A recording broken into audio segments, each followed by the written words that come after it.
رحم الله من قرأ الفاتحة. بسم الله الرحمن الرحيم.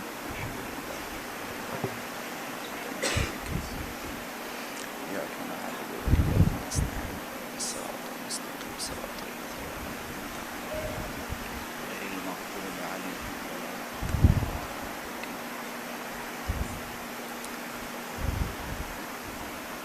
لا حول ولا قوة إلا بالله العلي العظيم. أعوذ بالله من الشيطان اللعين الرجيم.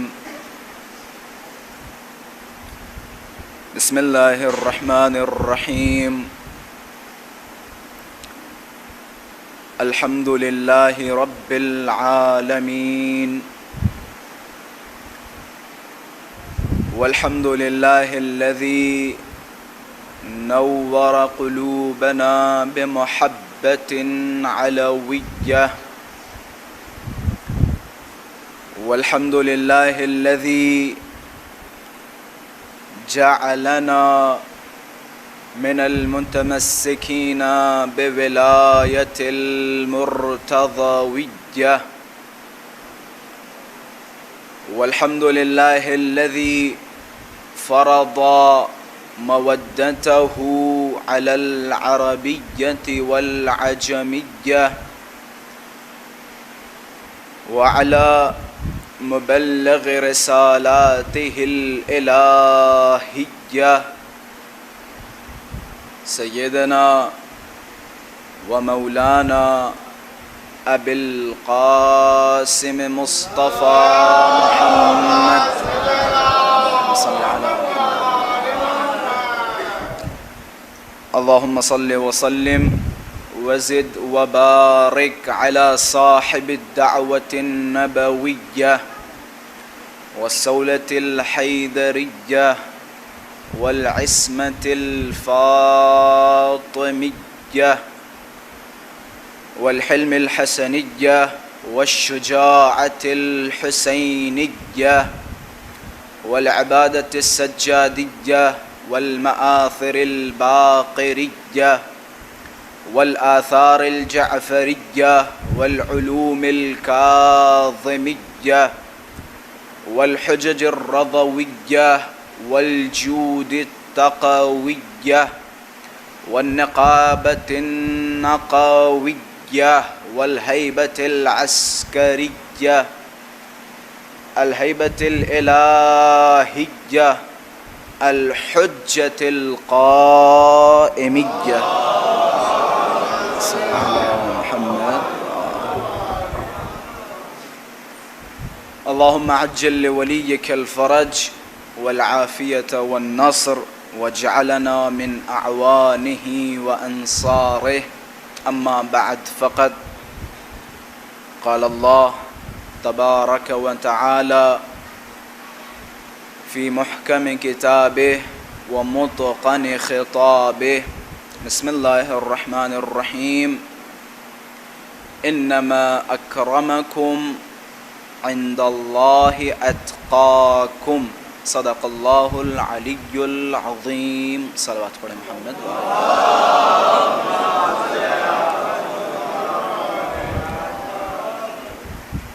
آپ حضرات سے گزارش ہے ایک مرتبہ سورہ حمد اور 3 مرتبہ سورہ اخلاص کی تلاوت فرما کر مرحوم سید محمد حسن رضوی ابن سید محمود حسن رضوی کی روح کو ایصال فرمائیں. بسم اللہ الرحمن الرحیم.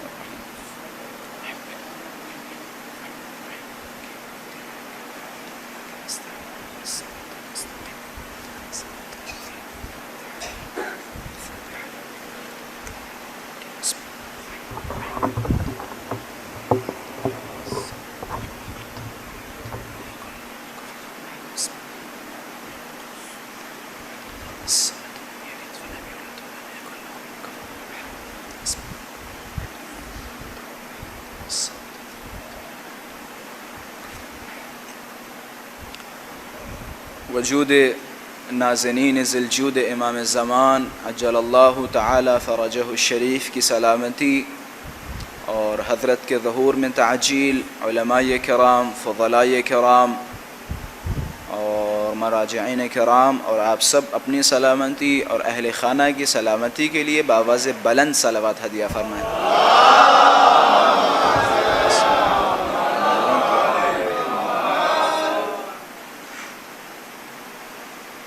عزیزان محترم، آخر الزمان ہے، اور آخر الزمان میں ہماری گردنوں پر مختلف ذمہ داریاں ہیں جن پر عمل کرنا یا جن ذمہ داریوں کو نبھانا ہم سب پہ واجب ہے۔ آخر الزمان کی سب سے بڑی ذمہ داری جس کی طرف معصومین علیہم الصلاۃ والسلام نے بارہا اپنے مختلف کلام میں اشارہ فرمایا، وہ ذمہ داری یہ ہے کہ اس دور میں، اس زمانے میں جس زمانے میں ہم اور آپ زندگی بسر کر رہے ہیں، اپنے امام زمان، اپنے امام وقت کے دامن سے متمسک رہیں۔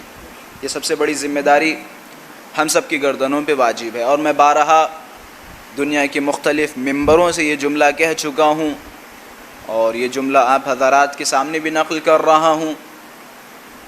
اگر آپ پہلے امام کے دور میں ہوتے تو یقیناً آپ کو سب سے زیادہ معلومات پہلے امام کے حوالے سے ہونی تھی۔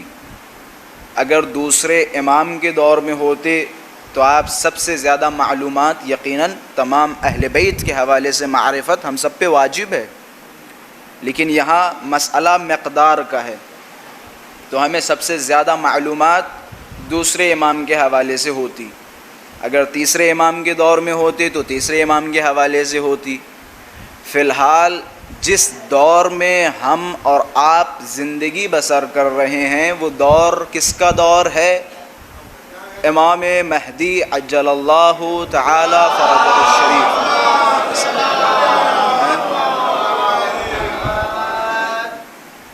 اگر عقل پہ ذرا سا زور ڈالیں تو ہماری عقل سلیم ہمیں حکم دیتی ہے کہ ہمارا فریضہ یہ ہے کہ ہم اپنے زمانے کے امام سے متمسک رہیں۔ اچھا، ایک مسئلہ، ایک ایشو جو بارہا آپ حضرات سنتے رہتے ہیں، ممبروں سے بھی سنتے ہیں، ہم کبھی کبھی آتے ممبر پہ اور آنے کے بعد پہلے امام کے دور کی خامیوں کے اوپر نظر ڈالتے ہیں۔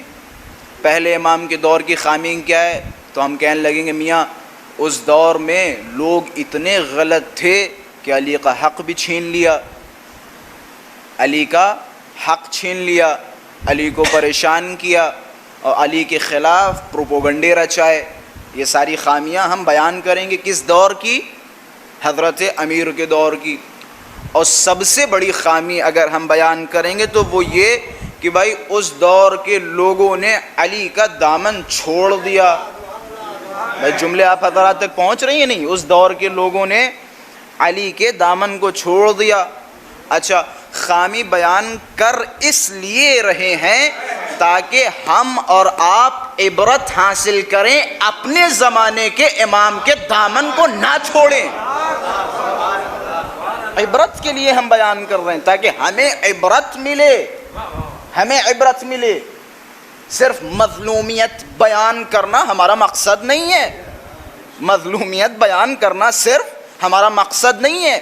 مظلومیت بیان اس لیے کی جاتی ہے تاکہ سبق لیں اور اپنے زمانے کے امام کو اس طرح نہ چھوڑیں جس طرح انہوں نے چھوڑا تھا۔ میں نے یہ جملہ مختلف ممبروں سے کہا تھا، کربلا کی سب سے بڑی خامی پتہ ہے کیا ہے؟ کربلا کی سب سے بڑی خامی کیا ہے؟ کربلا کی سب سے بڑی خامی پتہ ہے؟ وہ افراد جو امام حسین کو مارنے کربلا پہنچے تھے، ان کا سب سے بڑا عیب، ان کے اندر سب سے بڑا نقص یہ تھا کہ انہوں نے اپنے زمانے کے امام کو نہیں پہچانا تھا۔ اگر اپنے زمانے کے امام کو پہچانتے تو یہ ہرگز امام حسین کے سامنے نہ کھڑے ہوتے۔ اور وہ افراد جو امام حسین کے ساتھ تھے، جنہوں نے امام حسین کے ساتھ تلوار چلائی اور رکاب امام حسین میں شہید ہوئے، ان کا سب سے میجر اور سب سے بڑا پوائنٹ پتہ ہے کیا تھا؟ ان کا سب سے بڑا پوائنٹ اور ان کی سب سے بڑی خاصیت یہ تھی کہ انہوں نے اپنے زمانے کے امام کو پہچانا اور اپنے آپ کو سرنڈر کر دیا. اپنے آپ کو سرنڈر کر دیا. بھائی سب سے بڑی معرفت یہ ہے، جس انسان نے امامت کو پہچانا اس کا دین مکمل ہو گیا. مسئلہ امامت ایسی ہلکے میں نہ سمجھے. مسئلہ امامت کو بس ایسے ہی سرسری نظر سے دیکھا اور دو جملے واہ واہ کے کیے اور چلتے چلے گئے. نہیں آقا جان، مسئلہ امامت ایسا نہیں جیسا آپ سمجھ رہے ہیں. مسئلہ یہ امامت اتنا حساس ہے کہ زندگی بھر مصلی پہ بیٹھ کے اللہ اکبر اللہ اکبر اللہ اکبر کے نعرے لگاتے رہیں اور علی کی ولایت سے متمسک نہ ہو تو خدا گریبان پکڑ کے جہنم میں ڈالے گا. یہ حساسیت ہے مسئلہ یہ امامت کی. اور یہ کسی خطیب کی خطابت یا کسی ذاکر کی ذاکری نہیں، یہ معصومین کے الفاظ ہیں. چھٹے امام فرماتے ہیں، اسی طرح سے پانچویں امام فرماتے ہیں اللہم صلی علی محمد و آل محمد. حضرت کے جملے ہیں. حضرت فرماتے ہیں سنو، لو کان رجلا قام لیلہ وصام نہارہ وتصدق بجمیع اموالہ.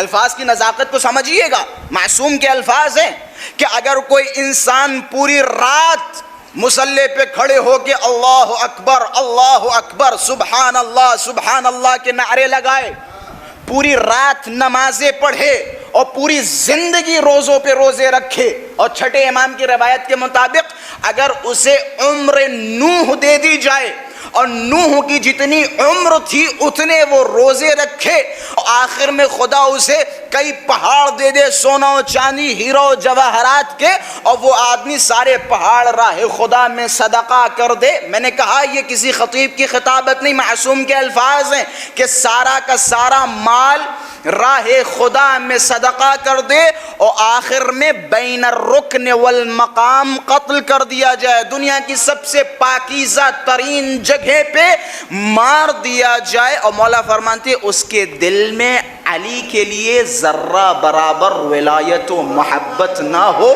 خدا گریبان پکڑ کے منہ کے بل جہنم میں پھینکے گا.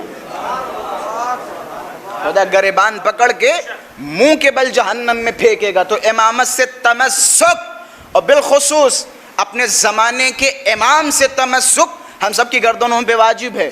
اور یہ جملہ کتنا آسان ہے، میرے خیال سے بچوں کے سامنے بیان کیا جائے تو بچے بھی بخوبی سمجھیں گے. بھائی ہمارا حساب و کتاب امام زمان کے ساتھ ہے، ہمیں اپنے زمانے کے امام کے ساتھ محشور کیا جائے گا. بھائی ہم جس دور میں سانسیں لے رہے ہیں، کبھی غور کیا یہ سانسیں امام زمانہ کے وجود کی برکت ہے. یہ سانسیں لینا امام زمانہ کے وجود کی برکت ہے. بھائی آپ روایتی ماشاءاللہ سے علمی مجمع ہے، طلاب کرام بھی تشریف فرمائے. آپ نے روایتیں سنی ہوں گی، لولا الحجہ لساخت الارض باہلہا، اگر حجت خدا نہ ہوتی، امامت الہی اس روئے زمین پہ نہ ہوتی. میں نے جملہ کہا تو جملہ یاد رکھیے گا، اگر ہماری سانسیں چل رہی ہیں تو یہ کس کی دین ہے؟ امام زمانہ کے وجود کی. اب میں دلیل دے رہا ہوں، علمی دلیل ہے کہ لولا الحجہ لساخت الارض باہلہا، اگر حجت خدا اس زمین پہ نہ ہوتی، اللہ کا ولی نہ ہوتا تو یہ زمین اہل کے ساتھ دھس جاتی. یہ زمین اہل کے ساتھ دھس جاتی. اب بھائی ہم بھی تو اسی زمین کا حصہ ہیں، ہم بھی دھس جاتے. اب اگر ہماری سانسیں چل رہی ہیں تو اس کا مطلب کیا ہے؟ امام زمانہ کے وجود کی برکت ہے. امام زمانہ کے وجود کی برکت ہے. تو آخر الزمان بڑا سخت ہے، بڑی صعوبتیں ہیں آخر الزمان میں. میں جوانوں کو ملاحظہ کرتا ہوں. ابھی میں دبئی، اس سے پہلے افریقہ گیا ہوا تھا، تو افریقہ میں کچھ جوان میرے پاس آئے اور آنے کے بعد بیٹھ گئے کہ قبلہ بڑا زیادہ کنفیوژنس ہیں. میں نے کہا کیسے کنفیوژن؟ کہ سمجھ میں نہیں آتا فالو کسے کریں. یا آخر الزمان ہے مولانا، آخر الزمان ہے کہ قبلہ پریشان ہوں، سمجھ میں نہیں آتا کس کو فالو کریں. ان صاحب کے پاس پہنچو تو پتہ چلا وہ صاحب فلاں کی برائی کر رہے ہیں، فلاں صاحب کے پاس پہنچو تو فلاں صاحب کے پاس پہنچنے کے بعد پتہ چلا کہ فلاں صاحب کی فلاں صاحب سے بنتی نہیں ہے، فلاں صاحب کچھ اور کہہ رہے ہیں، فلاں صاحب کچھ اور کر رہے ہیں. اختلافات کا دور ہے، اختلافات کا دور ہے. اور شدید روایت ہے یصبح الرجل مؤمنا ویمسی کافرا، صبح کا سورج نمودار ہوگا تو علی علی کا نعرہ لگا رہے ہیں، مؤمن ہیں، متقی ہیں، پرہیزگار ہیں. شام کو جب ملاقات ہوگی تو پتہ نہیں کیا کیا پڑھنے لگیں گے. ہے یا نہیں؟ آخر الزمان ہے، صبح مومن شام کافر. ایمان بچانا بہت سخت ہے، بہت سخت ہے. اور ایمان کا محفوظ رکھنا یقیناً یاد رکھیں، ہر چیز پہ ترجیح دیں.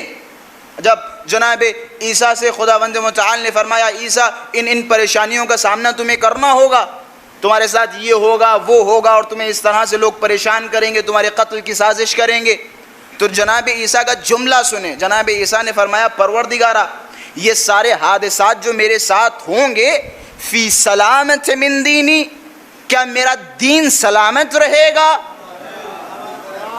کہ کیا میرا دین سلامت رہے گا؟ خدا نے کہا ہاں تمہارا دین سلامت رہے گا. کہ بسم اللہ، اب چاہے تیر آئیں یا تلوار، اگر دین سلامت ہے تو سب کچھ، اگر دین نہیں تو کچھ نہیں. اور یہی وجہ ہے آپ معصومین کی تاریخ اٹھا کے دیکھیں، امام سوم نے جب مدینے سے خروج کیا تو جملہ ہے امام حسین کا، جب یہ سارے واقعات رسول اللہ نے بتائے بچپن میں تو امام حسین نے جملہ فرمایا کہ فی سلامت من دینی، کیا میرے شہید ہونے سے دین محفوظ رہے گا؟ کہ اگر میرے شہید ہونے سے دین بچ جائے گا تو میرے لیے کوئی حرج نہیں، میں اکبر کی شہادت بھی پیش کر دوں گا، اصغر کی شہادت پیش کر دوں گا اگر دین بچ رہا ہے. اور یہی وجہ آپ امیر المؤمنین کے جملات سنیں، امیر المؤمنین کے بھی یہی جملات ہیں، فی سلامت من دینی، کیا میرا دین محفوظ رہے گا؟ تو سمجھ میں یہ آتا ہے کہ اگر آپ چاہتے ہیں، میں جملے کی نزاکت سمجھیے گا، اگر آپ چاہ رہے ہیں دنیا و آخرت دونوں جگہ کامیاب ہوں تو کوشش کریں پہلے دین کو بچائیں پھر قدم رکھیں، پھر قدم رکھیں. اور میں نے دنیا اس لیے شمار کی، کل رات میں نے مجلس تقریباً اسی حوالے سے، یہی ٹاپک تھا میری مجلس کا، میں اسی کے حوالے سے کچھ اور بیان کرتا چلوں. بعض اوقات ہوتا یہ ہے کہ انسان پوری زندگی دنیا کے پیچھے لگا رہتا ہے. 2-3 قسم کے افراد اسی دنیا میں پائے جاتی ہیں. ایک قسم ان لوگوں کی ہے جو بہت کم ہے، جن کا خیال و تصور فقط و فقط رضائے الہی کا حصول ہوتا ہے، جن کا ماننا یہ ہوتا ہے کہ بس بھیا اللہ راضی ہو جائے. مجلس کروائی اور میں نے کہا قبلہ مجمع بہت کم ہے، تو سامنے سے جواب آیا چھوڑیں قبلہ، مجمع کی آنے دو جانے دو، کوئی فرق نہیں پڑتا، بس اللہ راضی ہو جائے. خطیب صاحب منبر پہ بیٹھے، لوگ آئے، لوگوں نے کہا قبلہ بڑی اچھی مجلس پڑھی، تو سامنے سے جواب دیا اما چھوڑو بس اللہ راضی ہو جائے، امام قبول کر لیں، شہزادی راضی ہو جائیں. ایک قسم ان لوگوں کی ہے جو فقط و فقط اللہ کی رضا چاہتے ہیں، اللہ کی خوشنودی چاہتے. بس میں انشاءاللہ آپ حضرات کو ایک منزل پہ لے جانا چاہ رہا ہوں، بس اللہ راضی ہو جائے. یہ ایک قسم ہے. جو آخرت چاہتے ہیں، بہشت چاہتے ہیں، جنت چاہتے ہیں اور اللہ کے عذاب سے ڈرتے ہیں، یہ ایک قسم.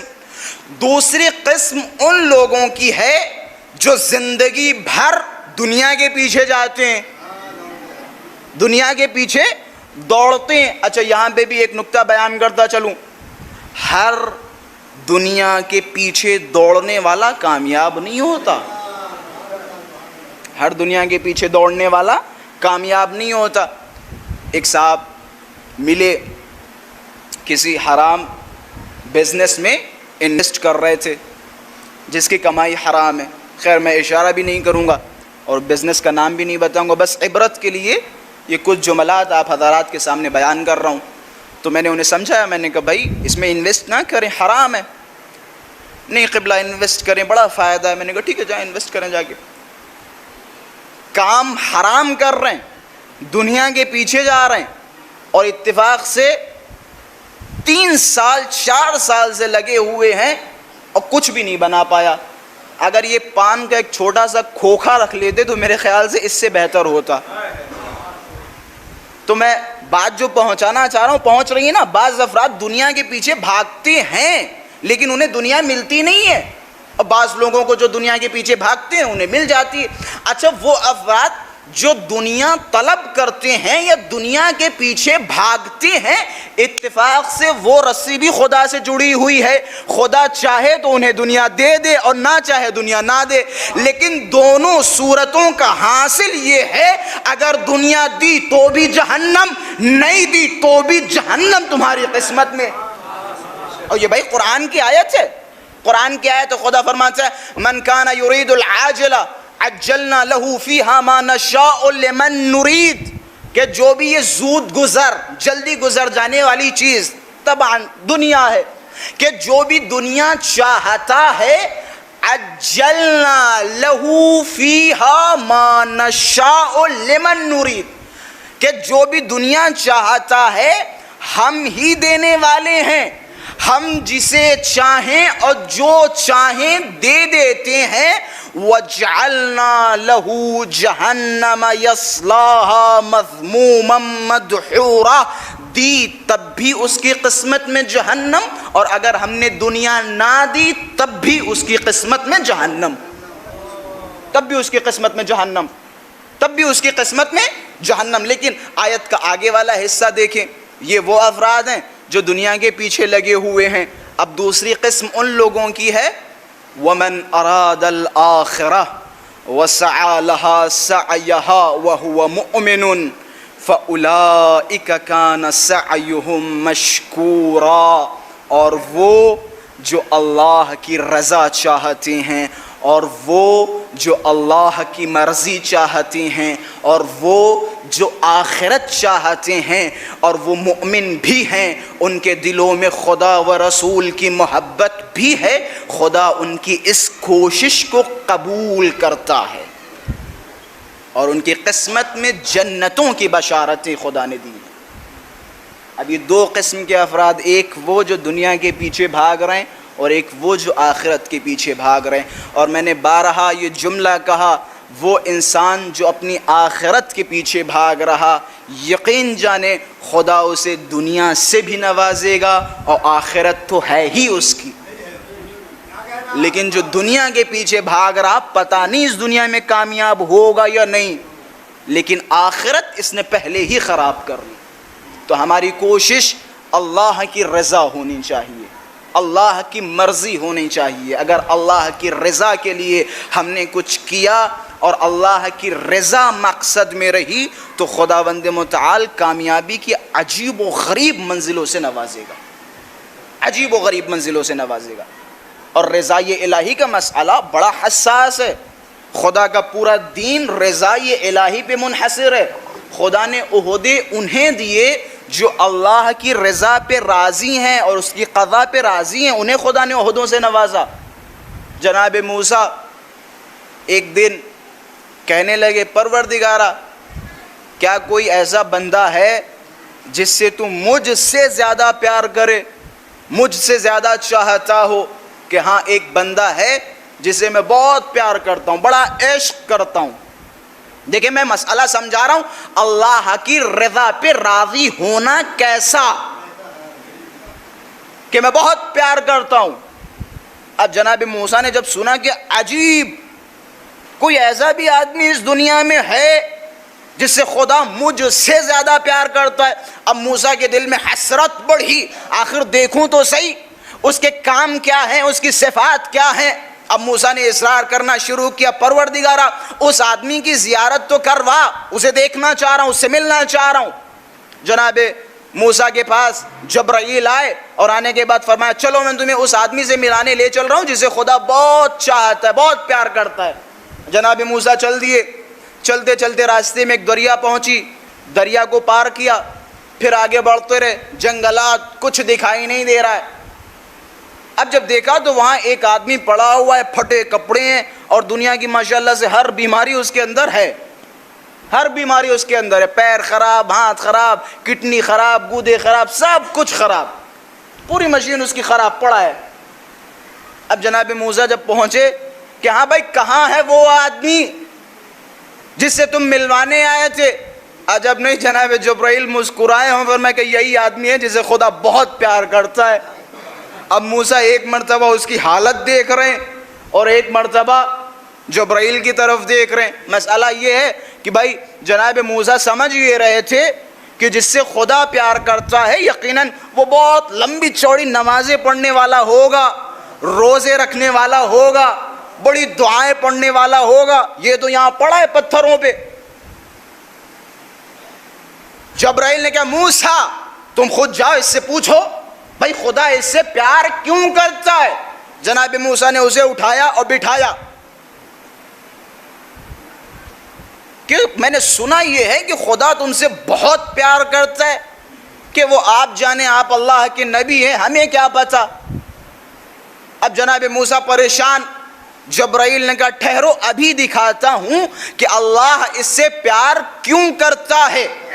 بھائی سب کچھ خراب ہے، ہاتھ خراب ہے، پیر خراب ہے، کپڑا نہیں ہے، جس پہ کھانے کے لیے کچھ نہیں ہے. عجب نہیں، فوراً اس کی ایک آنکھ خراب ہو گئی. اب اسے ایک آنکھ سے کچھ دکھائی نہیں دے رہا تھا. اب جیسے ہی آنکھ اس کی خراب ہوئی فوراً سجدے میں گرا کہ پروردگارا تیرا لاکھ لاکھ شکر، کم سے کم دوسری آنکھ سلامت تو ہے. کہ پروردگارا تیرا شکر، کم سے کم دوسری آنکھ سلامت تو ہے. اب جناب موسیٰ پریشان ہوئے اور سمجھ گئے کہ خدا ان سے پیار کیوں کرتا ہے. میں نے کہا تھا نا اللہ کی رضا پہ راضی رہنا بڑا مسئلہ ہے، بڑا حساس مسئلہ ہے. اب جیسے ہی سنا جناب موسیٰ آگے بڑھے کہ آؤ میں تمہاری اس آنکھ کو ٹھیک کر دوں. چہرے پہ مسکراہٹ اور جناب موسیٰ کو مخاطب کیا کہ موسیٰ وہ خدا جس نے میری آنکھ خراب کی وہ تم سے زیادہ طاقتور ہے.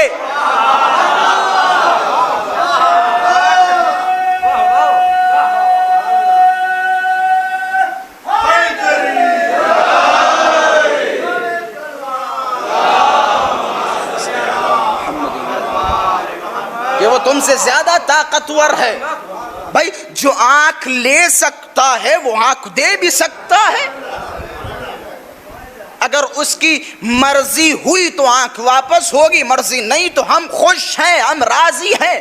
اور یہی وجہ ہے علماء نے فرمایا وہ افراد کے جن کے پاس مال و دولت و ثروت ہے وہ خدا کا شکر ادا کریں کہ خدا نے انہیں مال و دولت سے نوازا، اور جن کے پاس کچھ نہیں ہے وہ زیادہ شکر ادا کریں. جن کے پاس کچھ نہیں ہے وہ زیادہ شکر ادا کریں. مسئلہ یہ ہے کہ ذرا سے ہم پہ پریشانیاں آئیں، ہمارا ایمان بڑا کمزور ہے، ہماری دینداری بڑی ضعیف ہے، ہمارے اندر خدا پہ بھروسہ، خدا پہ توکل بالکل نہیں ہے. ایک منتری یا ایک پولیس والے پہ ہم بھروسہ کر سکتے ہیں لیکن خدا کی ذات پہ بھروسہ نہیں کرتے. یہ ہماری تعریف ہے. ابھی کوئی مثال کے طور پہ ذرا سا آپ کہیں پھنس جائیں تو آپ کے ذہن میں فوراً خیال آئے گا کہ بھئی جونپور کے وہ ایک ایسو صاحب ہوا کرتے تھے، ایک ایس پی صاحب ہوا کرتے تھے، وہ منتری ہوا کرتے تھے. ان کا تصور پہلے آئے گا اور جب وہاں سے بھی ہار جائیں گے پھر کہیں گے اللہ میاں آپ ہی کچھ کر دیں. یہ ہمارے خیالات ہیں. خدا پہ بعد میں بھروسہ، انسان پہ پہلے بھروسہ. اور یہی وجہ ہے کہ جب ہم اہل بیت کی بارگاہ میں جاتے ہیں، خدا کی بارگاہ میں جاتے ہیں اور اتفاق سے ہماری کوئی دعا قبول نہیں ہوتی تو فوراً ہم خرانے لگتے ہیں، پتہ نہیں کیا ہو گیا، ہماری تو سنی ہی نہیں جاتی، اللہ میاں بھی بھرے میں بھرتے ہیں. یہ سارے الفاظ ہیں کفریہ جملے، کفریہ جملے. بالکل اپنی زبان پہ یہ جملات نہ لے کے آئیں. ہر حال میں خدا کا شکر ادا کریں، ہر حال میں خدا کا شکر ادا کریں. اور بعض اوقات ہوتا یہ ہے، وہ الگ بات ہے کہ اہل بیت سے محبتیں ہیں، کچھ ہمارے راز و نیاز ہوتے ہیں جس کی وجہ سے بعض ہمارے شیعیان حیدر کرار کے بھی منہ سے جملات نکل جاتے ہیں کہ قبلہ کیا بتائیں، دنیا میں اتنی پریشانیاں اور اتنے شیعوں کو مارا جا رہا ہے، امام زمان کچھ کر ہی نہیں رہے، ڈال دیں ان کے اوپر عذاب، مار ڈالے سب کو. کبھی کبھی غصے میں شیعوں سے بھی نکلتے ہیں جملات. ایسے ہی علامہ امینی صاحب کا بڑا خوبصورت قصہ یاد آیا. بعض اوقات ہوتا یہ ہے کہ ہم بہت زیادہ دعائیں مانگتے کسی ایک مسئلے پہ اور ہماری دعا پوری نہیں ہوتی. اس میں بھی راز ہے، حکمت ہے. یاد رکھیں اگر آپ کی دعائیں قبول نہیں ہو رہی تو یقیناً بہت بڑا راز ہے، حکمت ہے، حکمت ہے. اور بعض افراد کی فوراً دعائیں پوری ہو جاتی ہیں، اس میں بھی حکمت ہے، اس میں بھی راز ہے. علامہ امینی صاحب بیچارے نے ایک کتاب لکھی الغدیر. علماء حضرات تشریف فرمائیں بخوبی جانتے ہیں، 11 جلدوں پہ مشتمل کتاب الغدیر. علامہ امینی نے تقریباً جتنے بھی شعر تھے غدیر کے حوالے سے یا جو بھی روایات تھی، ساری روایات اور سارے اشعار کو جنہوں نے غدیر کے اوپر شعر کہے ان سب کو ایک کتاب میں جمع کیا، اور کتاب کا نام رکھا الغدیر، جو فی الحال شیعوں کی ایک معتبر کتاب شمار کی جاتی ہے۔ اتنی قیمتی کتاب کہ جس میں علامہ امینی کے تقریباً 25 سال لگے۔ 25 سال کے بعد جب یہ کتاب مکمل ہوئی، اب بیچارے علامہ امینی صاحب کے پاس پیسے تو تھے نہیں، اب یہ کبھی اس مالدار کے پاس جا رہے ہیں اور کہہ رہے ہیں کہ بھائی اس میں پیسے آپ لگائیں، اس کتاب کو ہم پبلش کریں، وہاں سے انکار، وہاں سے انکار، وہاں سے انکار۔ علامہ امینی صاحب پریشان ہو گئے، حرم میں جا کے بیٹھ گئے، اور حرم میں بیٹھنے کے بعد خوب جو ہے مولا سے دعائیں کر رہے ہیں اور واسطہ دے رہے ہیں جناب سیدہ کا کہ کوئی راستہ ہموار کریں تاکہ یہ کتاب منظر عام پہ آئے۔ کہتے اتنے میں علامہ امینی نے دیکھا ایک عرب نہایت بد اخلاقی اور نہایت بدتمیزی کے ساتھ حرم میں داخل ہوا۔ اس کا پیر زخمی تھا، خراب تھا، اس نے عصا ایک کنارے پھینکا اور دونوں پیر کھول کے زری کی طرف بیٹھ گیا۔ اور عرب کا لہجہ تو ماشاءاللہ سے آپ لوگ جانتے ہی ہیں، دعوت میں بھی آپ کا استقبال ایسے کریں گے کہ جیسے آپ کو مار رہے ہیں۔ اب کڑک لہجے کے ساتھ کہ یا ابا الحسن، یہ کیا چکر ہے، میرا پیر صحیح نہیں ہو رہا ہے، کچھ کیجئے، ٹھیک کیجئے۔ علامہ امینی صاحب مولا کے محب، مولا کے چاہنے والے، علامہ امینی صاحب نے جیسے یہ منظر دیکھا غضبناک ہوئے کہ بدتمیز، تمیز سے بات کرو، یہ حرم ہے، کسی کا گھر نہیں، تم اتنی بد اخلاقی اور بے ادبی کے ساتھ بغیر اجازت حرم میں داخل ہو گئے اور اس بد اخلاقی کے ساتھ گفتگو کر رہے ہو کہ جاؤ یہاں سے۔ علامہ امینی صاحب نے انہیں اٹھا دیا۔ دوسرے دن علامہ امینی صاحب بھی وہیں بیٹھے ہوئے، وہ آدمی چلتا ہوا آ رہا ہے۔ علامہ امینی صاحب نے دیکھا کہ یا اللہ، خیر تو ہے، جسے کل ہم نے بھگایا وہ آج ٹھیک ٹھاک ہو گیا، حرم پہنچ گیا اور میں وہیں بیٹھا ہوں۔ علامہ امینی صاحب نے خواب دیکھا۔ عجیب نہیں، آپ کے لیے جملے ہیں، وہ افراد جو اہل بیت سے متمسک ہیں اور جن کا ماننا یہ ہے کہ ہم جائیں تو کہاں جائیں، میں جملے کہہ رہا ہوں، ہم اس دروازے کے علاوہ جائیں تو کہاں جائیں، ان کے لیے جملہ ہے۔ علامہ امینی صاحب نے خواب دیکھا، امیر المؤمنین تشریف لائے کہ علامہ امینی، مجھے پتا ہے تم سوچ یہ رہے ہو کہ میں نے اسے کیوں نوازا، اسے کیوں دیا اور تمہیں کیوں نہ دیا، کہ وہ آیا تھا ہمارے دروازے پہ، اگر ہم اسے نہ دیتے تو وہ ہمارے دروازے سے دور ہو جاتا، لیکن علامہ امینی میں تو جانتا ہوں تم جاؤ گے تو کہاں جاؤ گے، بھائی تمہارے پاس ہمارے دروازے کے علاوہ ہے کیا، تم ہمارا دروازہ چھوڑ کے نہیں جا سکتے۔ ایک وقت ہوتا ہے کہ ہمارا یقین ہوتا ہے اہل بیت پر، لیکن جب انسان منزل کمال کی طرف جاتا ہے تو اہل بیت کا یقین ہوتا ہے انسان پر۔ یہ دیکھیں کیسا یقین ہے، کس کے اوپر؟ علامہ امینی پہ، کہ علامہ امینی اس کا تو مجھے پتہ ہے، اسے اگر ہم نے نہیں دیا تو وہ ہمارے دروازے سے دور ہو جائے گا، لیکن تم جاؤ گے تو کہاں جاؤ گے۔ الحمدللہ خدا نے آپ حضرات کو توفیقات سے نوازا، اہل بیت نے اپنی معرفتوں سے نوازا، آپ اہل بیت کے دروازے سے متمسک ہیں۔ اہل بیت کو بخوبی پتہ ہے کہ تم ہمارے دروازے کو چھوڑ کے نہیں جا سکتے، اہل بیت کے دروازے کو چھوڑ کے نہیں جا سکتے۔ بس ایک چھوٹی سی خامیاں ہمارے اندر، چھوٹی سی خامیاں پائی جاتی ہیں، بس دعا کریں پروردگارہ بحق امام زمان ان خامیوں کو دور فرمائے اور ہمارے دلوں سے حب دنیا کی محبت کو ختم کرے۔ اور یقیناً ہر گناہ کی جڑ، ہر برائی کی جڑ دنیا کی محبت ہے، دنیا سے دل بستگی ہے، دنیا سے لگاؤ ہے۔ آپ جتنا ہی دنیا سے لگاؤ رکھیں گے، دین آپ کا خود بخود ختم ہوتا چلا جائے گا۔ میں بہت ناراض ہوتا ہوں جب میری مجلس کے بعد کوئی کہتا ہے کہ مولا آپ کو اور ترقی دیں، ماشاءاللہ سے خوب چل رہے ہیں، خدا خوب ترقیاں دے رہا ہے، تو مجھے یقین جانے ان کے سامنے، بزرگان کے سامنے کچھ کہتا نہیں ہوں، لیکن مجھے دل سے تکلیف ہوتی ہے ان کے لیے، بالخصوص کسی عالم دین کے لیے یہ جملہ کہنا کہ خدا بڑی ترقیاں دے رہا ہے یا اور ترقی ہو، میں اچھا نہیں سمجھتا ہوں۔ اگر دعا کرنی ہو تو اس کی توفیقات کے لیے دعا کریں، سلامتی دین کے لیے دعا کریں۔ دنیا میں مثال کے طور پہ فلاں فلاں فلاں فلاں مجلسیں پڑھنا یا لوگوں کے سامنے آنا یا عشرے پڑھنا، یہ ترقیاں نہیں ہیں۔ ترقی تب ہے جب خود انسان مطمئن ہو کہ ہم آہستہ آہستہ اہل بیت کے دروازے سے زیادہ متمسک ہو رہے ہیں۔ بھائیلا معذرت چاہتا ہوں، شعراء حضرات تقریباً علماء سے زیادہ تعلقات رکھتے ہیں، آپ کو بھی بخوبی پتہ ہوگا، آپ کو اپنے میدان کے حوالے سے بھی پتہ ہوگا، ہمیں اپنے میدان کے حوالے سے پتہ ہوگا، اور سامعین کو ماشاءاللہ سے اپنے میدان کے حوالے سے پتہ ہوگا۔ مع الاسف الشدید جتنی خرافات دینی معاملات میں ہیں، دنیاوی معاملات میں اتنی خرافات نہیں ہیں۔ یہ ایک نہایت تعسفانہ جملہ، جتنی خرافات دینی معاملات میں ہیں دنیاوی معاملات میں نہیں ہیں۔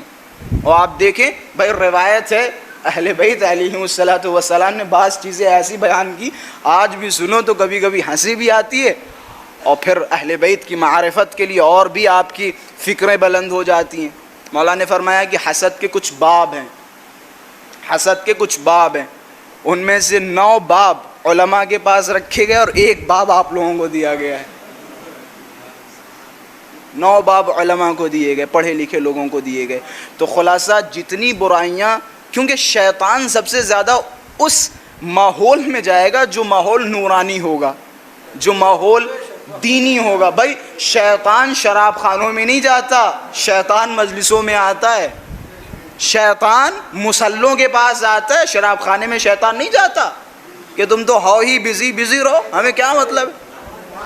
شیطان ہمارے پیچھے لگا ہوا ہے، شیطان ہماری جان کے پیچھے لگا ہوا ہے۔ اور یہی وجہ قبلہ محمود الحسن خان صاحب خدا رحمت فرمائے ایک زمانے میں جملہ کہا کرتے تھے، یاد ہے ابھی ہم لوگوں کو، کہتے تھے اگر کوئی کہہ دیتا تھا قبلہ وہ لوگ نمازیں بہت زیادہ پڑھتے ہیں، روزے بہت زیادہ پڑھتے ہیں، تو ایک دم غصہ آ جاتا ہے، کہتے ہیں ان کے پیچھے تھوڑی نا شیطان لگا ہے، شیطان تو تم لوگ مومن متقیوں کے پیچھے لگا ہوا ہے، کہ وہ تو ہیں ہی گمراہ، شیطان نے انہیں ان کے حال پہ چھوڑ رکھا ہے، تم مولا کے چاہنے والے ہو، تم صراط مستقیم پہ ہو، شیطان تمہارے پیچھے لگا ہوا ہے۔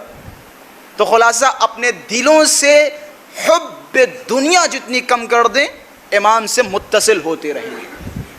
اور روایات ہیں حب الدنیا رأس کل خطیہ، دنیا کی محبت ہر گناہ کی جڑ ہے، ہر گناہ کی جڑ۔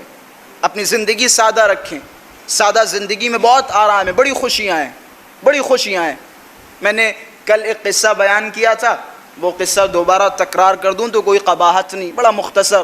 ادہم بلخی کا، ادہم بلخی ایک بادشاہ، بہت بڑا بادشاہ بلخ کا، کہتے ہیں بہترین سلطنت ہے، باغ و باغیچہ ہے، زمین ہے، تخت و تاج ہے، محل ہے، سب کچھ اس کے پاس ہے، ادہم بلخی۔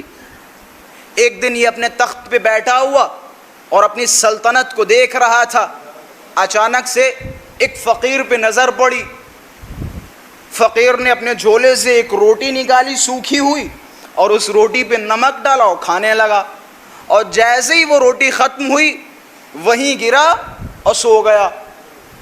اب ادہم بلخی غور سے دیکھ رہے ہیں کہ یا اللہ خیر تو، کہ تخت ہمارے پاس، تاج ہمارے پاس، سلطنت ہمارے پاس، حکومت ہمارے پاس، یہ سواریاں ہمارے پاس، یہ لوگ ہمارے نوکر، لیکن خدا یہ کیا منظر ہے، یہ کیسی میزان ہے، جس کے پاس سب کچھ ہے اسے نیند نہیں آ رہی،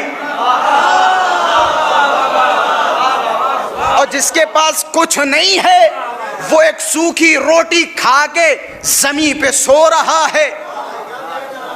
اب اس کے ذہن میں خیال یہ آیا کہ بھائی اس زندگی میں سکون بہت ہے، اس نے تخت اتارا رکھا، تاج اتارا رکھا، سلطنت کا لباس اتارا رکھا، فقیرانہ لباس پہنا اور سب کو جمع کیا کہ یا اللہ فی امان اللہ، خدا حافظ، میں جا رہا ہوں، کہ کہاں، کہ چھوڑ رہا ہوں، کہ سلطنت تمہاری، یہ حکومت تمہاری، یہ بادشاہت تمہاری، یہ گھوڑے تمہارے، یہ مال و دولت تمہاری، کہ میں چھوڑ کے جا رہا ہوں۔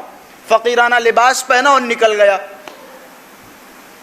ایک سادی زندگی بسر کرنے لگا، زہد اختیار کر لیا اتفاق سے۔ اب دیکھیں دنیا ماشاءاللہ سے دونوں طرف سے چھوڑنے والی نہیں ہے، اگر پیسہ ہے تب بھی نہیں چھوڑے گی اور نہیں ہے تب بھی نہیں چھوڑے گی۔ ادم بلخی کہتے ہیں ایک دن میں فقیرانہ لباس، گندا تھا، پھٹا لباس تھا، کہتے ایک حمام کے پاس پہنچا نہانے کے لیے، اور حمام کے دروازے پہ مجھے روک لیا گیا کہ کہاں؟ کہ نہانا چاہ رہا ہوں۔ کہ پیسے ہیں؟ کہ نہیں۔ کہ واپس؟ پیسے نہیں تو یہاں داخلہ نہیں ہوتا، واپس کر دیا۔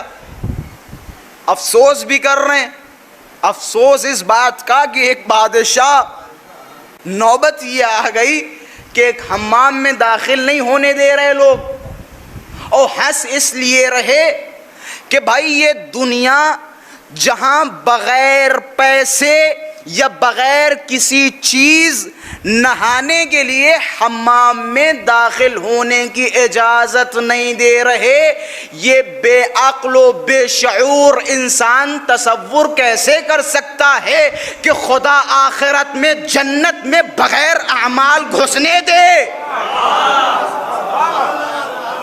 کہ بھائی جب اس معمولی سے حمام میں آپ بغیر کسی اجرت نہیں داخل ہو سکتے تو توقع یہ کر رہے ہیں کہ بغیر کوئی اعمال، بغیر حساب و کتاب خدا تمہیں جنت میں ڈال دے؟ کہ یہ آدمی کتنا بے شعور ہے جو یہ تصور کر رہا ہے۔ تو خلاصہ زہد، دنیا سے کنارہ کشی یقیناً آپ کو بلند مرتبوں سے نوازے گی، آپ کو مرتبے خدا دینے والا ہے، عزت خدا دینے والا ہے۔ یہ ہمارے غلط تصورات ہیں، معذرت کے ساتھ یہ ہمارے غلط تصورات ہیں کہ فلاں جگہ مجلس پڑھیں گے تو مثال کے طور پہ فلاں جگہ آ جائیں گے فلاں، غلط تصورات، غلط تصورات، بالکل غلط تصورات۔ میں نے دعوے کے ساتھ ممبر پہ کہہ رہا ہوں، میں نے آج تک اپنی لائف میں کسی ایک عالم دین سے نہیں کہا کہ قبلہ میرے لیے کوئی مجلس ہموار کریں یا میں پڑھنا چاہ رہا ہوں، کسی عالم دین سے نہیں کہا، لائف میں کسی سے نہیں کہا۔ بھائی اگر میں لائق ہوں تو میں خود بخود دنیا کے ہر ممبر پہ بیٹھوں گا، اگر نالائق ہوں تو کہیں نہیں بیٹھوں گا، سیدھا سیدھا۔ بھائی ہم دنیا پہ اتنا زیادہ بھروسہ، لوگوں پہ اتنا زیادہ، اور لوگ کون ہوتے ہیں؟ عزت و ذلت خدا کے ہاتھ میں ہے۔ اگر عزت و ذلت خدا کے ہاتھوں میں نہ ہوتی تو ہر ذلیل عزت دار ہوتا اور ہر عزت دار ذلیل ہوتا۔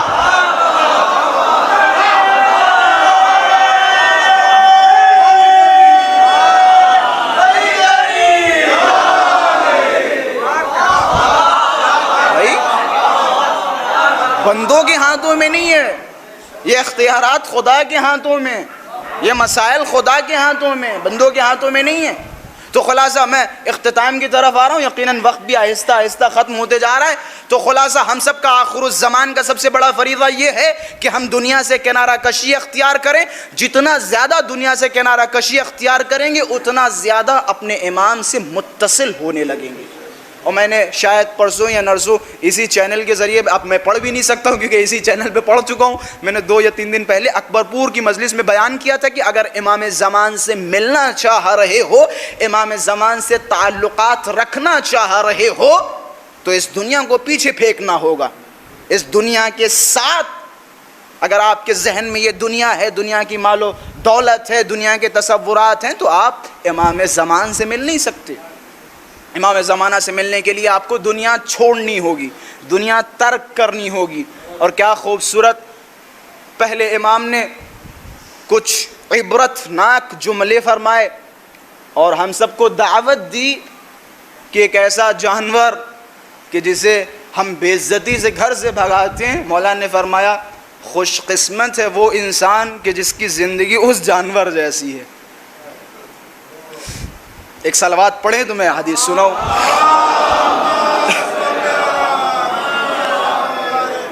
بس آخری زحمت دے رہا ہوں اور اس کے بعد زحمت تمام۔ حضرت امیر علیہ السلام ہم سب کے لیے ایک بہترین پیغام دنیا کے حوالے سے، وہ افراد جو دنیا میں بہت زیادہ مصروف رہتے ہیں، وہ افراد کہ جن کا مقصد فقط و فقط دنیا کا حصول ہے، یہ کام کس لیے؟ خدا چھوڑو مشہور ہو جائے، وہ کام کس لیے؟ خدا چھوڑو جیب میں پیسہ آ جائے، ان لوگوں کے لیے حضرت نے فرمایا سنو، طوبا لمن کان عیشہ کعیش الکلب، کہ مبارک ہو اس انسان کو، خوش قسمت ہے وہ انسان کہ جس کی زندگی کتے کی زندگی کی طرح ہو۔ جملہ ہضم کیجئے گا کہ خوش قسمت ہے وہ انسان کہ جس کی زندگی کتے کی طرح ہو۔ کہیں گے مولوی صاحب تو سب کو کتا بنا کے چلے گئے، ڈرے نہیں، بڑے آسان جملات ہیں کہ خوش قسمت ہے وہ انسان، طوبیٰ لمن کان عیشہ کعیش الکلب، کیوں؟ فیہ 10 خصال، کیونکہ کتے میں 10 صفتیں ہوتی ہیں، 10 خاصیتیں کتے کی ہیں۔ الاولی لیس لہ مال، کتے کے پاس کوئی مال و دولت نہیں ہوتی، بڑی سکون سے زندگی بسر کرتا ہے اور مر جاتا ہے، ختم۔ یہ اچھی صفت ہے، کوئی مال و دولت نہیں ہوتی۔ الثانی لیس لہ قدر، کتے کے پاس کوئی عزت و وقار و منزلت نہیں ہوتی، ایک لات مارو بھاگ جائے گا، دوسرے صاحب ایک ڈنڈا مارے ادھر بھاگ جائے گا، کوئی ویلو نہیں ہے۔ اور ہمارا حال تو یہ ہے کہ اگر اسٹیشن پہ ریسیو کرنے والے دیر میں پہنچے تو غرانے لگتے ہیں، بھائی کیا ہوا، 5 منٹ سے کھڑے ہیں، ویلو ہے، قدر ہے۔ اگر بائک پہ امامہ لگا کے کسی نے بٹھا لیا تو نہیں بیٹھیں گے، کار لے کے آئے، ویلو ہے، قدر ہے۔ اکیلے اگر مسجد سے گھر جانا ہوا تو نہیں جائیں گے، ویلو ہے، قدر ہے۔ فرسٹ اے سی کے علاوہ کسی میں ٹکٹ بنایا تو مجلس کینسل کر دیں گے، ویلو ہے، قدر ہے۔ الاولی لیس لہ مال، الثانی لیس لہ قدر، الثالث الارض بیت لہ، وہی زمین جہاں چل پھر رہا ہے وہی اس کا گھر ہوتا ہے، کوئی خاص اس کا گھر نہیں، کوئی بلڈنگ نہیں۔ الرابع اکثر اوقاتہ یکون جائعا، پورا دن بھوکا پھرتا رہتا ہے رزق کی تلاش میں۔ لیکن ایک انسان ہے کہ اگر اس کے پاس 10,000 20,000 روپے آ گئے تو وہ تب تک رزق کی تلاش میں نہیں جائے گا جب تک وہ ختم نہیں ہو جاتے۔ الخامسہ اکثر اوقاتہ یکون ساکنا، زیادہ تر کتا چپ چاپ بیٹھا رہتا ہے، آپ تجربہ کریں، چپ چاپ بیٹھا رہتا ہے۔ السادسہ یحول حول البیت باللیل والنہار، کتا جس گھر میں رہتا ہے اس گھر کے اطراف دن اور رات گھومتا رہتا ہے۔ بھائی بعض کتے کی اتنی زبردست صفات ہیں، انشاءاللہ سنیں گے تو محظوظ ہوں گے، دن رات گھومتا رہتا ہے۔ اسی طریقے سے 7ویں کتے کی صفت یقنع بما یدفع الیہ، جو بھی اس کے سامنے پھینک دو اس پہ قناعت کر لیتا ہے، جو بھی دے دو قناعت کر لے گا۔ پھر اس کے بعد 8ویں صفت، یہ صفات بڑی قابل غور ہیں، لو ضربہ صاحبہ 100 جلدۃ لم یترک باب دار صاحبہ، اگر اس کا مالک، غور کیجئے گا، اگر اس کا مالک، اس کتے کا مالک اس کتے کو 100 تازیانے مارے تب بھی وہ اپنے مالک کا دروازہ چھوڑ کے نہیں جاتا۔ عجیب و غریب جملے ہیں۔ مولا نے کیا فرمایا؟ اس کتے سے عبرت حاصل کرو، خوش قسمت ہے وہ انسان کہ جس کے اندر یہ کتے کی 10 صفت پائی جائیں۔ جس کے پاس مال و دولت نہیں وہ خوش قسمت ہے، جس کے پاس اپنا گھر نہیں وہ خوش قسمت ہے، جو اپنی عزت و وقار و قدر و منزلت کے بارے میں اتنی فکر نہیں کرتا وہ خوش قسمت ہے، جس کو جو دے دیا جائے اس پہ قناعت کرے، کھا لے، وہ خوش قسمت ہے۔ وہ انسان جو چپ چاپ بیٹھا رہے وہ خوش قسمت ہے، وہ انسان جو پورا دن رزق و روزی کے تلاش میں رہے وہ خوش قسمت ہے، اور وہ انسان جو ہر پریشانی کے ساتھ، ہر آفت کے ساتھ اپنے مالک امام زمان سے متمسک رہے وہ خوش قسمت ہے۔ وہ خوش قسمت ہے جو اپنے امام زمان کے دامن سے متمسک رہے، کہ وہ خوش قسمت ہے۔ پھر اس کے بعد 9ویں صفت کتے کی، یأخذ عدو صاحبہ ولا یأخذ صدیقہ، کتے کی 9ویں صفت یہ ہے کہ وہ اپنے مالک کے دشمن پہ بھونکتا ہے اور دوستوں پہ نہیں بھونکتا. اپنے مالک کے دشمنوں پہ بھونکتا ہے، اپنے مالک کے دوستوں پہ نہیں بھونکتا. مع الاسف الشدید ابھی فی الحال ہماری کرنٹ سچویشن یہ ہے کہ ہم اپنوں کے خلاف یوٹیوب، سوشل میڈیا، فیس بک اٹھا کے دیکھیں تو اپنوں کے خلاف آپ کو جگہ جگہ ویڈیوز مل رہی ہیں، اور دوسروں کے لیے بڑا محبت کا اتنا لمبا ہاتھ پھیلائے کھڑے ہیں. آپ ہاتھ پھیلائیں، اچھی بات ہے، دوستی کریں، لیکن یہ آپ کی دوستی اس وقت قابل قبول ہوگی جب اپنوں کو سینے سے لگائیں. یہ کون سی تمہاری میزان ہے؟ یہ کیسا تمہارا معیار ہے؟ اپنوں سے تو دوریاں ہیں، اور غیروں کو جو ہے دل سے لگائے بیٹھے ہوئے کبھی کامیاب نہیں ہوں گے. صفت یہ ہے کہ آپ اللہ و رسول و اہل بیت کے دشمنوں پہ لعنت کریں اور اہل بیت کے چاہنے والوں کو سینے سے لگائیں. اہل بیت کے چاہنے والوں کو اپنے سینے سے لگائیں. آخری صفت کتے کی، آخری صفت، اذا مات لم یترک من المیراث شیئا. جب کتا مرتا ہے تو کچھ نہیں چھوڑ کے جاتا، کوئی میراث نہیں چھوڑتا. آفت ہے، میراث چھوڑ جانا ایک آفت ہے، ایک آفت ہے، آفت ہے. آپ کی میراث علم ہونا چاہیے، آپ کی میراث بچوں کی کامیابی ہونا چاہیے، آپ کی میراث بچوں کی ترقی ہونی چاہیے. آپ اگر میراث چھوڑ کے جانا چاہتے ہیں تو دیکھیں آپ کے بچے کتنے کامیاب ہیں. آپ 1000 ایکڑ کھیت چھوڑ کے چلے جائیں، کوئی قیمت نہیں. میرے گاؤں کے بھی کچھ بچے یہاں پہ بیٹھے ہوئے ہیں، یہ گواہی دیں گے. ہمارے گاؤں میں بہت سارے افراد جن کے پاس 50 بیگھا، 100 بیگھا، 150 بیگھا کھیت ہوا کرتا تھا، آج ان کے پاس کچھ نہیں ہے، کچھ نہیں ہے. کیوں؟ کیونکہ انہوں نے اپنے بچوں کو کامیاب نہیں کیا. اور آج گاؤں میں دیکھے جا کے جتنے بھی کامیاب ہیں، کوئی بھی کھیتی و پاتی و میراث و وراثت سے کامیاب نہیں ہے. کامیاب وہ ہیں کہ جن کے والدین نے بچوں کی تربیت پہ کام کیا، جنہوں نے بچوں کو پڑھایا لکھایا، کامیاب کیا. میں خود اپنی مثال دوں، ہمارے دادا وغیرہ کے پاس بیچارے کے پاس کچھ نہیں تھا، اور تقریباً ماشاءاللہ سے بہت سارے ڈاکٹر اور نمیدونم اچھے اچھے عہدوں سے خدا نے نوازا. تو یہ ہر گھر کی یہی بات ہے، ہر گھر کا یہی مسئلہ ہے. تو خلاصہ اگر آپ کو میراث چھوڑنی ہے تو سب سے بہترین میراث کیا ہے؟ اپنے بچوں کو کامیاب کریں، اپنے بچوں کو پڑھائیں لکھائیں. بس آخری پیغام، کیونکہ ایک والد کی ایصال ثواب کی مجلس ہے، اور ایک ایسے انسان کی ایصال ثواب کی مجلس ہے کہ جس نے اپنی بستی کے لیے ایک خاص محبت اپنے دل میں رکھتا تھا، اور تقریباً انہوں نے اپنی اولاد کی تربیت پہ بھی بہترین کام کیا، اور تقریباً سب کو کامیاب کیا.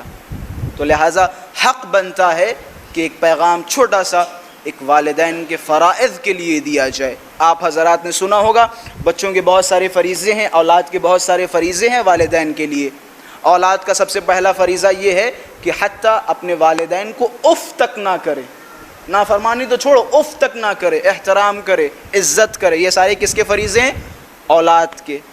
خوب مولا فرماتے ہیں حق الولد علی الوالد، کہ جس طرح سے والدین کے کچھ حقوق اولاد کی گردن پہ واجب ہیں، اسی طرح اولاد کے کچھ حقوق والدین کی گردن پہ واجب ہیں. پہلا ان یحسن اسمہ، والدین کا فریضہ ہے کہ وہ اپنے بچوں کا نام اچھا رکھیں. آج آپ سوشل میڈیا پہ دیکھیں منکو پنکو چنکو اور نمیدونم ٹونی نمیدونم فلاں فلاں فلاں فلاں فلاں، اور جب پوچھا جائے بھیا یہ نام کیوں رکھ رہے ہو؟ قبلہ مزہ آتا ہے، بڑا نک نیم اور بڑا شارٹ اور بڑا بولنے میں بڑا سادہ ہوتا ہے، بڑا اچھا لگتا ہے. میں نے کہا بھائی یہ نام رکھو حسن حسین علی فاطمہ، کہ قبلہ بہت زیادہ یہ ہو چکے ہیں. میں نے کہا بھائی یہ کیا میزان و معیار ہے؟ کیا علی سے خوبصورت کوئی نام ہے اس دنیا میں؟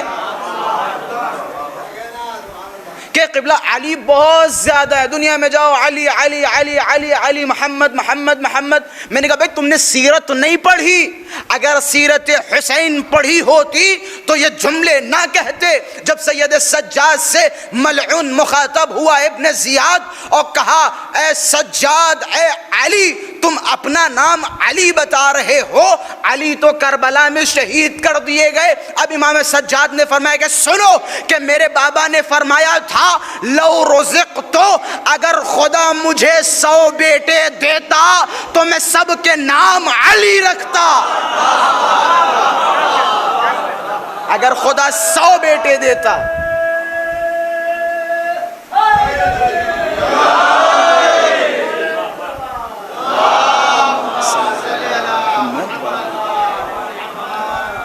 اگر خدا 100 بیٹے دیتا میں سب کے نام علی رکھتا۔ تم کہہ رہے ہو علی زیادہ ہو گئے، بھائی ایک گھر میں امام حسین 100 بیٹوں کا نام علی رکھنا چاہ رہے ہیں، یہی ہے علی اکبر، علی اصغر، علی بن حسین، امام سجاد، سب کے نام علی ہے۔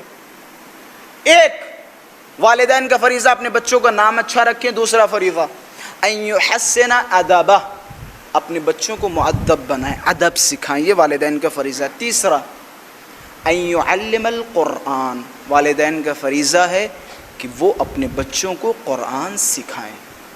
اگر کوئی بچہ 13 سال 14 سال 10 سال کا اگر اسے قرآن کی تلاوت نہیں آتی تو بچے کا قصور تو بڑا ہوگا، بالغ ہوگا تب اس کے اوپر تکلیف آئے گی۔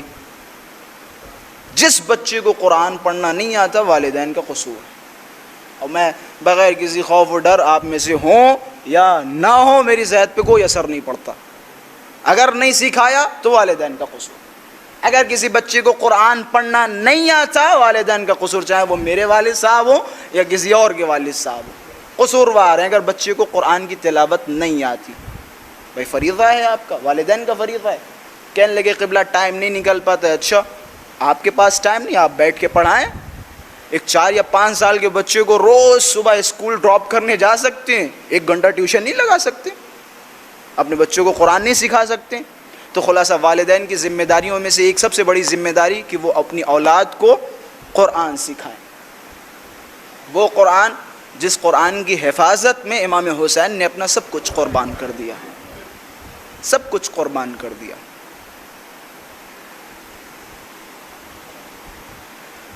انسان کے لیے زندگی میں سب سے سخت ہوتا ہے جب اس انسان کو اپنا وہ وطن چھوڑنا پڑے جس وطن میں اس کا بچپنا گزرا ہو۔ میں آہستہ آہستہ مصائب کی طرف جا رہا ہوں۔ ماشاء اللہ سے آپ سب جانتے ہیں مرحوم محمد حسن رضوی صاحب یہیں کے بڑے پلے ہیں، اور انہوں نے ایک مدت میں کسی علت کی وجہ سے ہندوستان ترک کر دیا، ہندوستان سے کسی دوسرے ملک میں جا کے رہنے لگے۔ لیکن مرحوم کے اہل خانہ بتاتے ہیں کہ مرحوم ہمیشہ اپنے اس وطن کو یاد کرتے رہتے تھے، بڑی خاص محبت تھی، حتیٰ یہاں کے رہنے والوں کے نام ہمیشہ لیا کرتے تھے۔ یہاں پہ جو کچھ ان کے لمحات اور جو کچھ یہاں پہ واقعات گزرے وہ واقعات اپنے بچوں کو سنایا کرتے تھے، پڑوسیوں کو سنایا کرتے تھے۔ تو خلاصہ مرحوم کی خاص محبت تھی اپنے وطن سے، اور ہمیشہ اہل وطن کے لیے دعا کی، یہاں تک کہ آخری لمحات میں بھی انہوں نے اپنے وطن کو یاد کیا۔ اور یہی وجہ ہے کہ مرحوم کا انتقال کہیں اور ہوا، لیکن ان کی اولاد نے، ان کے اطراف رہنے والوں نے، ان کے پسماندگان نے مرحوم کی ایصال ثواب کی مجلس ان کے آبائی وطن میں رکھوائی۔ جب بھی کوئی انسان اس گھر کو چھوڑتا ہے جس گھر میں اس کا بچپنا گزرا ہو، جوانی گزری ہو، اسے تکلیف بہت ہوتی ہے۔ یہی وجہ ہے 28 رجب المرجب کو میں نے اپنی ایک مجلس میں کہا تھا کہ یہ دن عاشور سے کم نہیں ہے۔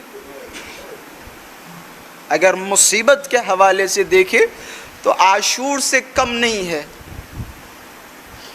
وہ مدینہ جس مدینے کی گلیوں میں مولا حسین کا بچپن گزرا ہو. کس دشواری کا سامنا کرنا پڑا ہوگا امام حسین کو. اور یہی وجہ ہے جب امام حسین نے مدینے کو چھوڑا تو اس آیت کی تلاوت کی جس آیت کی تلاوت جناب موسیٰ نے کی تھی چھوڑتے وقت. پروردگارا تو گواہ رہنا میں ڈرا ہوا سہما ہوا مدینے کو ترک کر رہا ہوں. قافلہ تیار ہوا روانہ ہونے کے لیے. قافلہ انتظار کر رہا ہے کب. نہ جانے اہل بیت کو کیسے کیسے پریشان کیا اور کتنے لعین تھے کتنے شقی تھے کہ امام حسین کو دن میں نہیں رات میں مدینہ چھوڑنا پڑا. کہ قافلہ تیار ہوا مدینے کے باہر قافلہ کھڑا ہے. اچانک لوگوں کی آنکھیں کسی کو تلاش کر رہی ہیں کہ کس کو تلاش کر رہے ہو کہ حسین نظر نہیں آ رہے. کسی نے کہا جاؤ نانا کے مزار پہ دیکھو حسین نانا کے مزار پہ ہوں گے. اب جیسے ہی پہنچے کیا دیکھتے ہیں حسین رسول اللہ کی قبر سے چپٹے ہوئے ہیں. ارے نانا میں کیسے اس مدینے کو چھوڑوں جس مدینے میں میرا بچپن گزرا ہو. نانا میں چھوڑنا نہیں چاہتا. نانا کیا کروں مجبوری ہے لوگ ہمیں پریشان کر رہے ہیں. نانا آپ کے بعد ان لوگوں نے ارادہ کر لیا ہے ہمیں مارنے کا ہمیں قتل کرنے کا. عزادارو جملے روایت کو سنیے گا. روایتوں میں ملتا ہے بڑی مشقت سے امام حسین روتے ہوئے سسکتے ہوئے بلبلاتے ہوئے رسول کے مزار سے کھڑے ہوئے قافلے کے پاس آئے. اب دیکھتے ہیں کہ قافلے سے دکھیاری بہن زینب ملحق ہو رہی ہے. آخر جناب زینب اور عبداللہ کے بیچ کچھ گفتگو ہوئی تھی. میں گفتگو کے چند جملات آپ کے سامنے پیش کروں گا اور زحمت تمام میں بڑے مختصر مسائل پڑھتا ہوں. روایتوں کے جملے ہیں جب یہ قافلہ روانہ ہوا امام حسین نے پیغام بھجوایا. عبداللہ سے کہا عبداللہ تمہیں پتا ہے نا میرے بابا نے جب شادی کی تھی میری بہن زینب کی تو تمہیں کہا تھا تمہیں بتایا تھا جب ایک دن حسین تک کو تنہا مدینے سے خارج ہو تو میری بیٹی زینب کو نہ روکنا حسین کے ساتھ بھیج دینا. جب جناب زینب آئی ہے نا امام حسین کے پاس تو جناب زینب سے امام حسین نے فرمایا بہن زینب مجھے پتا ہے کہ آپ مجھ سے محبت کرتی ہیں عشق کرتی ہیں لیکن آپ پر شوہریت کے کچھ حقوق ہیں. پہلے جاؤ اپنے شوہر سے اجازت لو. بس میں آخری جملات پہ آ چکا ہوں. جناب زینب جناب عبداللہ کے پاس پہنچی ہاتھوں کو جوڑا کہ عبداللہ مجھے اجازت دے دو میں اپنے بھائی حسین کے ساتھ چلی جاؤں. جب تھوڑی دیر کے لیے عبداللہ خاموش ہوئے جناب زینب پریشان ہو گئی کہ عبداللہ تمہیں پتا ہے نا اگر یہ بہن حسین سے دور رہی تو یہ زینب مر جائے گی. عبداللہ یہ زینب اپنی بھائی کی جدائی برداشت نہ کرے گی. عجب نہیں جناب عبداللہ نے کہا زینب آپ شہزادی ہیں آپ آقا زادی ہیں میری کیا مجال جو میں تمہیں روکوں. جناب زینب روانہ ہوئی. عبداللہ دوڑتے ہوئے دو ننھے بچوں کو لے کے آئے جناب زینب کے حوالے کیے کہ بی بی آپ کربلا جائیے میں بیمار ہوں میں جنگ نہیں کر سکتا لیکن جب میرے آقا حسین پہ وقت آن پڑے تو میری طرف سے ان دونوں بچوں کو قربان کر دینا. عاشور کا واقعہ عاشور کے لمحات امام حسین تک و تنہا ایک بعد دیگر بھیجے گئے. اون محمد کو سوار کیا بھیجا اون محمد نے جنگ کی گھوڑے سے زمین پہ آئے آواز دی مامو جان تشریف لائے، دونوں لاشوں کا اٹھایا، خیمے کے سامنے رکھا، ساری بیویوں نے حلقہ بنایا، رونا شروع کیا، لیکن زینب نظر نہ آئی۔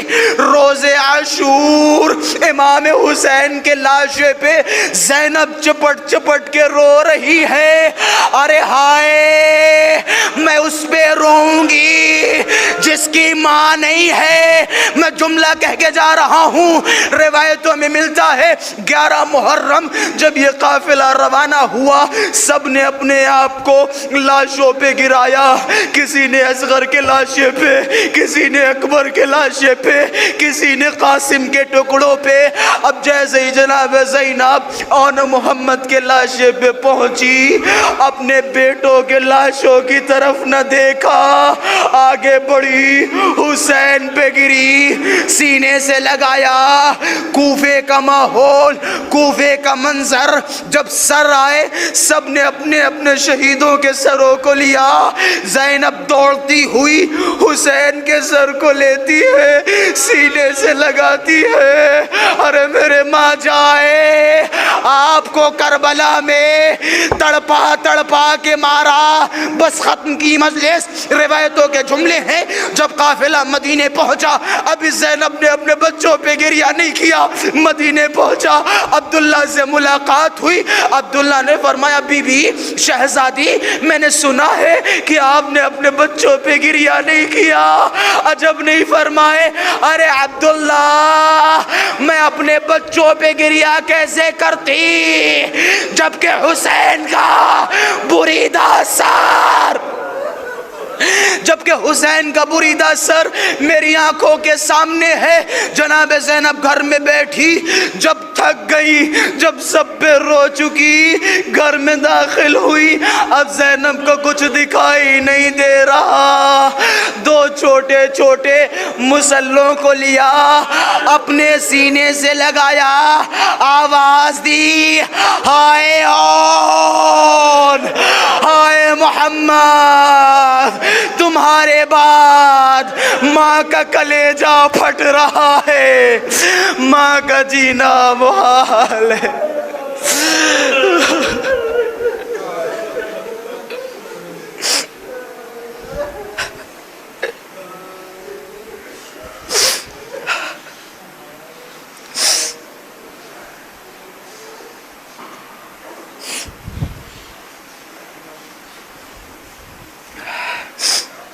ألا لعنة الله على القوم الظالمين إنا لله وإنا إليه راجعون رضا بقضائه وتسليما لأمره۔ پروردگارہ امام زمانہ کے ظہور میں تعجیل فرما، ہم سب کو ان کے ناصر و انصار میں شمار فرما۔ پروردگارہ ہماری آنکھوں سے نکلے ہوئے ان مختصر آنسوؤں کو قبول فرما۔ پروردگارہ ہماری ان آنسوؤں کو رومال سیدہ میں جگہ عطا فرما۔ پروردگارہ ہم میں جو بھی پریشانی حال ہوں ان کی پریشانیوں کو دور فرما۔ پروردگارہ ہم میں سے جو بھی مقروض ہوں ان کے قرضوں کو ادا فرما۔ پروردگارہ یہاں جو بھی طلاب تشریف فرما ہیں ان سب کو توفیق دے کہ زیادہ سے زیادہ اہل بیت علیہم الصلاۃ والسلام کی خدمت کرنے کا شرف حاصل ہو۔ پروردگارہ ہم سب کے علم میں اضافہ فرما اور ہم سب کی توفیقات خیر میں اضافہ فرما۔ آپ حضرات سے گزارش ہے ایک مرتبہ سورہ حمد اور 3 مرتبہ سورہ اخلاص کی تلاوت فرما کر مرحوم سید محمد حسن رضوی ابن سید محمود حسن رضوی کی روح کو اصال فرما۔ مل جل کے سورہ فاتحہ پڑھتے ہیں۔ بسم اللہ الرحمن الرحیم، الحمد للہ رب العالمین الرحمن الرحیم مالک یوم الدین، ایاک نعبد و ایاک نستعین، اہدنا الصراط المستقیم، صراط الذین انعمت علیہم غیر المغضوب علیہم ولا الضالین۔ بسم اللہ الرحمن الرحیم، قل هو اللہ احد اللہ الصمد لم یلد ولم یولد ولم یکن له کفوا احد۔ بسم اللہ الرحمن الرحیم، قل هو اللہ احد اللہ الصمد لم یلد ولم یولد ولم یکن له کفوا احد۔ اللہم صل علی محمد وآل محمد اللهم صل على محمد وآل محمد اللهم صل على محمد وآل محمد. ان سوروں کا ہدیہ اور ان سوروں کا ثواب اور اسی طرح اس مجلس کا ثواب پروردگارہ سید محمد حسن رضوی صاحب کی روح کو ایصال کرتے. پروردگارہ مرحوم کے درجات بلند فرما اور مرحوم کے جو بھی گناہان صغیر و کبیرہ ان کو معاف فرما. مرحوم کو جوار معصومین علیہم الصلاۃ والسلام میں جگہ عطا فرما اور پسماندگان کو صبر جمیل اور کامیابی و ترقی و کامرانی اور توفیقات خیر میں اضافہ فرما. آپ سب اپنی سلامتی اور مرحوم کے درجات کی بلندی کے لیے بآواز بلند صلوات ہدیہ فرما.